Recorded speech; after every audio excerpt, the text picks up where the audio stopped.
ಬಿಜೆಪಿಯಲ್ಲಿ ಎಲ್ಲವೂ ಕೂಡ ಸರಿಯಿಲ್ಲ ಅನ್ನೋದು ಮತ್ತೊಂದು ಸರ್ತಿ ಪ್ರೂವ್ ಆಗಿದೆ. ಯಾಕಂತಂದ್ರೆ ಈಗ ರಾಜ್ಯ ಅಂದರೆ ಬಿಜೆಪಿ ರಾಜ್ಯಾಧ್ಯಕ್ಷರ ಬದಲಾವಣೆ ಕುರಿತಂತೆ ದೊಡ್ಡ ಸುದ್ದಿಗೆ ಸ್ಫೋಟವಾಗಿತ್ತು. ಜೊತೆಗೆ ಬಸನಗೌಡ ಪಾಟೀಲ್ ಯತ್ನಾಳ್ ಅವರು ಏನಂತಂದ್ರೆ ಒಂದು ಯುದ್ಧವನ್ನು ಸಾರಿದ್ರು. ಆದರೆ ಈಗ ಬಸನಗೌಡ ಪಾಟೀಲ್ ಯತ್ನಾಳ್ ಅವರನ್ನು ತೆಗೆದುಹಾಕಿದ ನಂತರ ಬಿಜೆಪಿಯಲ್ಲಿ ಎಲ್ಲವೂ ಕೂಡ ಸರಿಯಾಗಿದೆಯಾ ಇಲ್ಲ ಅನ್ನುವಂತಹ ಮಾತುಗಳು ಕೇಳಿ ಬರ್ತಾ ಇದೆ. ಯಾಕಂತಂದ್ರೆ ಈಗಾಗಲೇ ಬಣ ಬಡಿದಾಟಕ್ಕೆ ಸಂಬಂಧಿಸಿದಂತೆ ಬಣ ಗುಂಪೇನಿದೆಯಲ್ಲ ಅದೀಗ ರೆಬಲ್ ಆಗುವ ಸಾಧ್ಯತೆ ಇದೆ ಅಂತ ಹೇಳಲಾಗಿದೆ.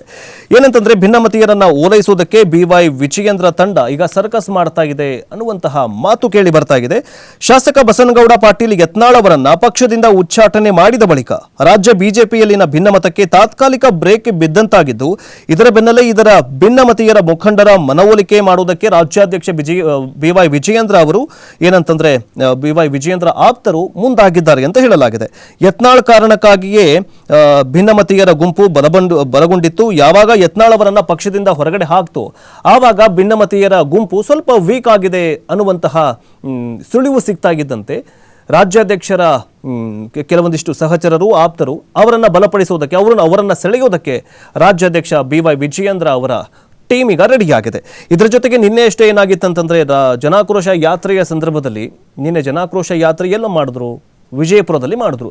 ವಿಜಯಪುರದಲ್ಲಿ ವಿಜಯೇಂದ್ರ ಅವರು ವಿಜಯೋತ್ಸವವನ್ನು ಮಾಡಿದ್ರ ಅನ್ನುವಂತಹ ಪ್ರಶ್ನೆ ಮೂಡುತ್ತೆ. ಯಾಕಂತಂದ್ರೆ ಯತ್ನಾಳ್ ಅವರನ್ನು ಉಚ್ಚಾಟನೆ ಮಾಡಿದ ಬಳಿಕ ಮೊದಲ ಬಾರಿಗೆ ಬಸನಗೌಡ ಪಾಟೀಲ್ ಯತ್ನಾಳ್ ಅವರು ಇಲ್ಲದಂತಹ ಸಂದರ್ಭದಲ್ಲಿ ವಿಜಯಪುರದಲ್ಲಿ ಜನಾಕ್ರೋಶ ಯಾತ್ರೆಯನ್ನು ಮಾಡಿದ್ರು.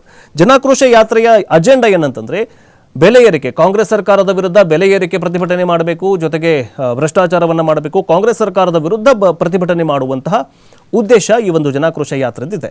ಆದರೆ ಏನಾಗಿದೆ ಅಂತಂದ್ರೆ ನಿನ್ನೆ ಏನಾಯ್ತಂತಂದ್ರೆ BY ವಿಜಯೇಂದ್ರ ಅವರು ವಿಜಯೋತ್ಸವದ ಯಾತ್ರೆಯನ್ನ ಮಾಡಿದ್ರ ಅನ್ನುವಂತಹ ಪ್ರಶ್ನೆ ಮೂಡುತ್ತೆ. ಯಾಕಂತಂದ್ರೆ ಯತ್ನಾಳ್ ಅವರನ್ನ ಉಚ್ಚಾಟನೆ ಮಾಡಿದ ಬಳಿಕ ವಿಜಯೇಂದ್ರ ಅವರಿಗೆ ವಿಜಯ ಸಿಕ್ಕಿದೆ, ಗೆದ್ದಿದ್ದಾರೆ. ಈಗ ಅವರಿಗೆ ಟಕ್ಕರ್ ಕೊಡೋದಕ್ಕೆ ವಿಜಯೇಂದ್ರ ಅವರು ವಿಜಯಪುರದಲ್ಲಿ ಜನಾಕ್ರೋಶ ಯಾತ್ರೆಯನ್ನ ಮಾಡಿದ್ರು. ಆದರೆ ಮಹಾರಾಷ್ಟ್ರದ ಅಕ್ಕಲಕೋಟದಲ್ಲಿ ಏನಂತಂದ್ರೆ ಇವರು ಯತ್ನಾಳ್ ಅವರು ತಮ್ಮ ಹಿಂದುತ್ವವಾದಿ ಭಾಷಣವನ್ನು ಮಾಡಿಕೊಂಡು ಅಲ್ಲಿ ತಮ್ಮ ಆಕ್ರೋಶವನ್ನು ವ್ಯಕ್ತಪಡಿಸಿದ್ರು. ಯಾರು? ಯತ್ನಾಳ್ ಅವರು ಇಲ್ಲದಂತಹ ಸಂದರ್ಭದಲ್ಲಿ ಏನು ಮಾಡಿದ್ದಾರೆ ಅಂತಂದ್ರೆ ವಿಜಯೇಂದ್ರ ಅವರು ಏನಂತಂದ್ರೆ ವಿಜಯಪುರಕ್ಕೆ ಹೋಗಿ ಏನಂತಂದ್ರೆ ಜನಾಕ್ರೋಶ ಯಾತ್ರೆಯನ್ನು ಮಾಡಿದ್ದಾರೆ. ಬಟ್ ಮುಂದಿನ ದಿನಗಳಲ್ಲಿ ಏನಂತಂದ್ರೆ ಎಲ್ಲವೂ ಸರಿ ಹೋಗುತ್ತೆ, ಯತ್ನಾಳ್ ಅವರನ್ನು ಒಬ್ಬರನ್ನ ತೆಗೆದ್ರೆ ಏನಂತಂದ್ರೆ ಈ ಬಣ ಬಡಿದಾಟ ಬಣ ಗುಂಪಿದೆಯಲ್ಲ ಓಲೈಕೆ ಮಾಡ್ತಾರಾ ಇಲ್ವಾ, ಓಲೈಕೆ ಆಗತ್ತಾ ಇಲ್ವಾ ಅನ್ನೋದನ್ನ ಕಾದು ನೋಡಬೇಕಾಗಿದೆ.